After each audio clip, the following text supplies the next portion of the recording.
हारने के लिए दी गई हैं।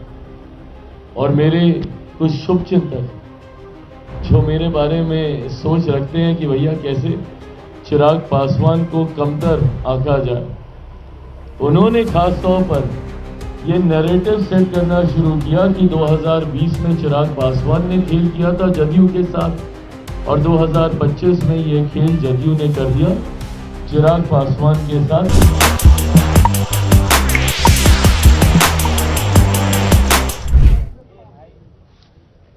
सर्वप्रथम इस प्रेस वार्ता में उपस्थित होने के लिए मैं मीडिया से जुड़े हुए मेरे तमाम पत्रकार साथी भाइयों का मैं स्वागत करता हूं। क्षमा चाहूंगा कि एक दो बार आज प्रेस वार्ता का ये समय बदला गया। कुछ ऐसे कार्यक्रम जुड़े जो पूर्व निर्धारित नहीं थे। सुबह मुख्यमंत्री जी से मुलाकात का समय हुआ। लोक जनशक्ति पार्टी रामविलास का प्रतिनिधिमंडल मुख्यमंत्री जी से मुलाकात कर उनको विधिवत तौर पर जिस तरीके से उनके नेतृत्व में एनडीए गठबंधन ने चुनाव लड़ने का काम किया, उसके लिए हम सब ने मिलकर उनको बधाई दी। एक बधाई कल मैं उनको फोन के माध्यम से पहले ही दे चुका था, पर आज विधिवत तरीके से मिलकर न सिर्फ उनको हम लोगों ने बधाई देने का काम किया, बल्कि आने वाले दिनों में क्या रूपरेखा सरकार की गठबंधन की रहेगी उस पर भी हम लोगों ने चर्चा करने का काम किया। आज जब यहां आप सबके सामने आपसे रूबरू हो रहा हूं और एक ऐसे कार्यालय में जिस कार्यालय से मेरे नेता मेरे पिता आदरणीय रामविलास पासवान जी की पुरानी यादें जुड़ी हुई हैं, आज मुझे इस बात की खुशी है, इस बात का गर्व है कि आज कहीं ना कहीं हमारी पार्टी ने अपनी मेहनत, अपने परिश्रम से, कार्यकर्ताओं की मेहनत परिश्रम से आज पार्टी ने अपने आप को उस मुकाम तक लेकर जाने का काम किया जो सोच मेरे नेता आदरणीय रामविलास पासवान जी की रही। सन 2000 में जब से पार्टी का गठन हुआ तब से लेकर अभी तक ये दूसरा पार्टी का सबसे बेहतरीन प्रदर्शन रहा। पहला प्रदर्शन 2005 में जब बिना किसी गठबंधन में मेरे नेता ने चुनाव लड़ने का काम किया, 29 विधायक जीते, पर परिस्थितियों वर्ष उस वक्त सरकार नहीं बनी और जिस तरीके से दोबारा चुनाव होने पर पार्टी का प्रदर्शन 2005 नवंबर में जब चुनाव हुए तो उस तरीके का नहीं रहा जो पहले फरवरी में हुए चुनाव में रहा था। और तब से निरंतरता में पार्टी ने कई संघर्ष के दौर देखे। 2009-2010 का एक ऐसा दौर आया जब 2009 लोकसभा में मेरे नेता आदरणीय रामविलास पासवान जी खुद भी उस वक्त वो चुनाव नहीं जीत पाए थे। वो एक कठिन समय जरूर पार्टी का था, पर उन्होंने हार नहीं मानी और 2014 में एक शानदार वापसी, उन 5 सालों में जिस तरीके से उनका संघर्ष रहा, एक शानदार वापसी उन्होंने करने का काम किया। इतिहास कहते हैं कि अपने आप को दोहराता है।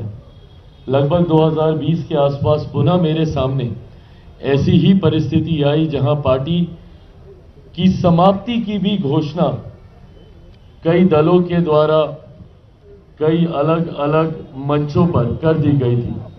2020 में पार्टी का प्रदर्शन अपेक्षा के अनुरूप नहीं रहा और उसके बाद 2021 में जिन उतार चढ़ाव से पार्टी और मैं खुद व्यक्तिगत तौर पर गुजरा, कहीं ना कहीं 2022 आते आते तक ये मान लिया गया था कि लोक जनशक्ति पार्टी और चिराग पासवान समाप्त है, पर मेरी रगों में भी मेरे नेता मेरे पिता आदरणीय रामविलास पासवान जी का खून है।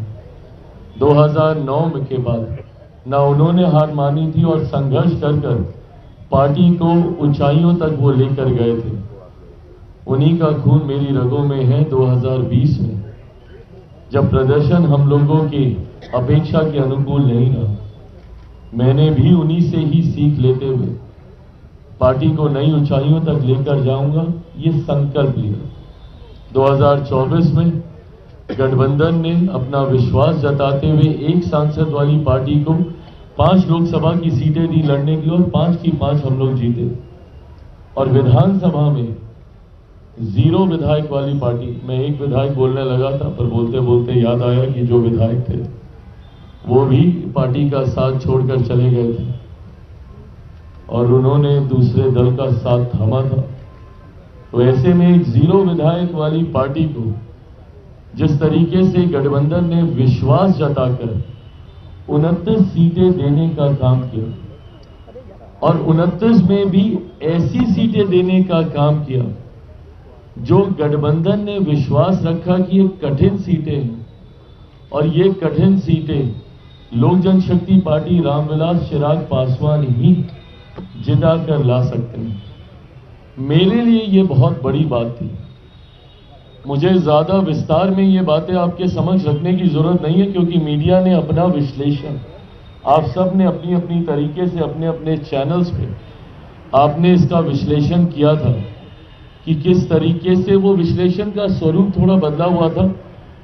उसके पीछे की सोच ये बताई जा रही थी कि चिराग पासवान को ये सीटें हारने के लिए दी गई हैं और मेरे कुछ शुभचिंतक जो मेरे बारे में सोच रखते हैं कि भैया कैसे चिराग पासवान को कमतर आंका जाए, उन्होंने खास तौर पर यह नैरेटिव सेट करना शुरू किया कि 2020 में चिराग पासवान ने खेल किया था जदयू के साथ और 2025 में यह खेल जदयू ने कर दिया चिराग पासवान के साथ, ऐसी सीटें थमाकर जिसमें 100% स्ट्राइक रेट का झुंझुना बजाने वाला लड़का इसमें तो कम से कम प्रदर्शन अपना अच्छा नहीं कर पाएगा।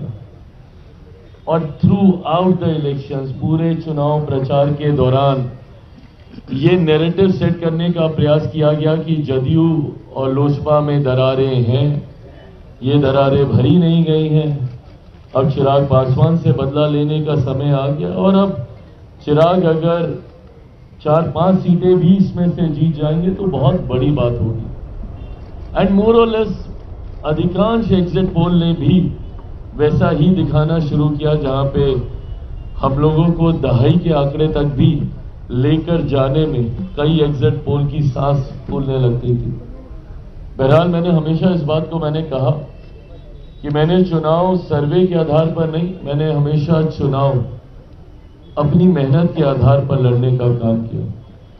परिणाम मैंने ये सोचकर नहीं कि एग्जिट पोल मुझे क्या दिखाएंगे, परिणाम बिहार की जनता मुझे क्या देगी, ये सोचकर मैंने चुनाव लड़ने का काम किया। 2014 में भी मात्र एग्जिट पोल, जब हम लोग 7 सीटें लड़े और 6 जीते थे तो एग्जिट पोल मात्र 2 सीटें दिखा रहा और कुछ जगह तो ये कह के दिखाई जा रही थी कि बस बाप बेटा ही, ये वर्ड इस्तेमाल किया गया था कि बस बाप बेटा अपनी सीटें जीतेंगे, जमुई से चिराग और हाजीपुर से मेरे नेता। और 2019 में भी जब 6 की 6 हम लोग जीते तब भी यही नैरेटिव सेट किया जा रहा था कि बहुत होगा तो 2 सीटें जमुई चिराग निकाल लेंगे, हाजीपुर इनके नेता के नाम पर उस वक्त हमारे चाचा चुनाव लड़ रहे थे वो निकाल लेंगे। और 24 में तो हद कि भैया सिर्फ हम ही सीट निकाल पाएंगे, जमुई की 1 सीट निकल गई तो निकल गई, बाकी इनके जितने प्रत्याशी हैं उनमें से कोई चुनाव नहीं जीत पाएगा। और मेरे 5 सांसद आज इस मंच पर आपके सामने मौजूद हैं। बहरहाल मैं एग्जिट पोल को मैं दोष नहीं देता, मैं दोष उन लोगों को देता हूं जो ये नैरेटिव सेट करने का प्रयास करते हैं बार बार कि गठबंधन में दरारें, चिराग पासवान मुख्यमंत्री जी के बीच में दरार, लोजपा जदयू, और इन बातों को सहज स्वीकार करना भी आसान हो जाता है क्योंकि मेरा इतिहास भी ऐसा ही रहा है। 2020 में जिस तरीके से हमारी भूमिका रही तो उस भूमिका के साथ जोड़ते हुए इन परिस्थितियों को जोड़ना आसान हो जाता था और इसीलिए 24 के लोकसभा में भी यही परसेप्शन बनाया गया और यही परसेप्शन 2025 विधानसभा में भी बनाया गया। पर मुझे खुशी है आज कि जिस तरीके से तमाम बातों को ध्वस्त करते हुए एनडीए का प्रदर्शन रहा और जिस तरीके से विपक्ष के तमाम नेताओं की बातें, उनका भ्रम फैलाना, उनका फॉल्स नैरेटिव सेट करना सिर्फ बातें बनकर रह गया। और जो बातें मैंने निरंतरता में कही थी, राजनीति का विद्यार्थी हूं, बीइंग स्टूडेंट ऑफ पॉलिटिक्स, मैं भी अध्ययन करता हूं, पढ़ता रहता हूं निरंतरता में, सेफोलॉजिस्ट नहीं हूं, बट आंकड़ों को पढ़ता हूं, आंकड़ों पे काम करता हूं। और इसीलिए मेरा विश्वास हर बार गहराता है कि भैया इतना तो हम जीतेंगे ही जीतेंगे। और वो विश्वास जो मैं आप लोगों से संवाद के दौरान भी रखता हूं, वो आता ही इन बातों को लेकर है, क्योंकि मैंने उन आंकड़ों पे काम किया होता है। मैंने बार बार 2020 से इस बात को कहा, जब ये बात कही जा रही थी कि भैया राजद इतनी बड़ी पार्टी, राजद इतनी बड़ी पार्टी, उस वक्त के नेता प्रतिपक्ष, अब आज की तारीख में कौन होंगे कैसे होंगे नहीं पता, बट उस वक्त के नेता प्रतिपक्ष कि भैया वो एकदम मुख्यमंत्री बनने के समीप थे, बन ही गए थे, शपथ होने वाली थी। मैंने तब भी ये कहा था कि बिहार की जनता ने कभी भी उनको चुनने के लिए वोट नहीं दिया। 2020 में बहुत सहजता से ये बात मेरे साथ जोड़ दी जाती थी और कह दी जाती थी कि चिराग पासवान की वजह से जनता दल यूनाइटेड को नुकसान हुआ। अगर जनता दल यूनाइटेड को नुकसान हुआ तो इसका लाभ किसको मिला? उसका लाभ सीधा सीधा राजद को मिला था। राजद को भी उस वक्त बड़ी पार्टी चुनने का जनादेश नहीं था, क्योंकि उस वक्त एक डिवाइडेड एनडीए था। इसका लाभ परिस्थितिवश राजद को मिल गया था। बट उन आंकड़ों को देखकर, इतने विधायकों को देखकर, जिस तरीके से राजद अपने पुराने स्वरूप में, अहंकार में आ गया था, उस वक्त मैं बार बार ये कह रहा था कि ये अहंकार ही इनके पतन का कारण बनेगा, क्योंकि ये कभी समझ ही नहीं पाए कि एक बटे हुए एनडीए का लाभ आपको मिला है, जनता ने आपको नहीं स्वीकारा है। और आज वही चीज प्रमाणित हुई है। यही परिणाम 2020 में आते, और जनता दल और राष्ट्रीय जनता दल की अगर मैं बात करूं तो ये तो 2005 से 2010 से समाप्त है ये पार्टी। 2010 में जिस तरीके से एनडीए को प्रचंड बहुमत, एक ऐतिहासिक बहुमत मिला था, उसी वक्त राजद को अस्वीकार कर दिया गया था। और ये अस्वीकार 2005 में भी हो गया था। तो एक बार जो 90 के जंगल राज के बाद, उन 15 सालों के शासन के बाद जनता ने राजद को अस्वीकार करने का काम किया, बिहार की जनता ने कभी उन्हें दोबारा स्वीकार नहीं किया। अब उसके बाद से परिस्थितियां बनती गई। 2010 में जनता ने स्पष्ट जनादेश दे दिया कि भैया राष्ट्रीय जनता दल जंगल राज वाला नेतृत्व तो हमें नहीं चाहिए। पर 2015 में परिस्थितिवश पुनः उन्हें मौका मिला। मुख्यमंत्री नीतीश कुमार जी के उनके साथ जाने की वजह से उन्हें लाभ हुआ। और 2020 आते आते तक जिस तरीके से एनडीए में बिखरा हुआ, अगर 2015 का भी एनडीए वैसा ही रहता जैसे आज है, तो भी इन लोगों के लिए खाता खोलना मुश्किल होता। 2020 में भी आज जैसे हम लोग हैं वैसे ही रहते, तो इन लोगों के लिए दहाई का आंकड़ा पार करना मुश्किल होता। और 2025 ने तो प्रमाणित कर ही दिया भैया। इतना बुरा हर्ष, कई लोग सोचते हैं कि और कहते हैं कि भैया ये तो कल्पना भी नहीं की थी। बिल्कुल कल्पना की थी, मैंने कल्पना की थी। और मैं बार बार आप लोगों से बातचीत के दौरान इस बात को मैं कहता रहा था, और मैं कह रहा था कि भैया अगर हम लोग यूनाइटेड तौर पर चुनाव लड़ लेंगे तो कोई कारण नहीं है कि राष्ट्रीय जनता दल या महागठबंधन अस्तित्व में भी आ सके। और इस बार जिस तरीके से इनकी बुरी करारी हार हुई है, ये दर्शाता है कि जिस तरीके से महागठबंधन राष्ट्रीय जनता दल को बिहार की जनता आज से नहीं दशकों से नकार चुकी है, पिछले 20 साल से नकार चुकी है। ये सिर्फ एक भ्रम बना हुआ है। और इस बार तो भ्रम यहां तक टूटा कि जिस एमवाई समीकरण की ये लोग बात करते थे, इस बार तो वो एमवाई समीकरण तक ध्वस्त हुआ है। और इस बार कई ऐसे एम हैं एक बड़ी संख्या में जिन्होंने हम लोगों का साथ देने का काम किया, जो मुख्य धारा के साथ जुड़ना चाहते हैं। और कई ऐसे वाई के साथी भी हैं जो इस बात को समझ गए भैया कि वाई का मतलब सिर्फ एक परिवार है महागठबंधन में। वाई का मतलब मुख्यमंत्री भी मैं, मेरे जेल जाने के बाद मेरी अर्धांगिनी, अगली पीढ़ी आएगी तो मेरा बेटा सांसद बनने की बात आएगी तो मेरी बेटी, कोई भी लाभ मिलने की बात होगी तो मेरा परिवार। तो वाई भी इस बात को अच्छी तरीके से समझ गए। आज उसी समाज से आने वाले मेरे कई विधायक आप सबके पीछे यहां पर मौजूद है।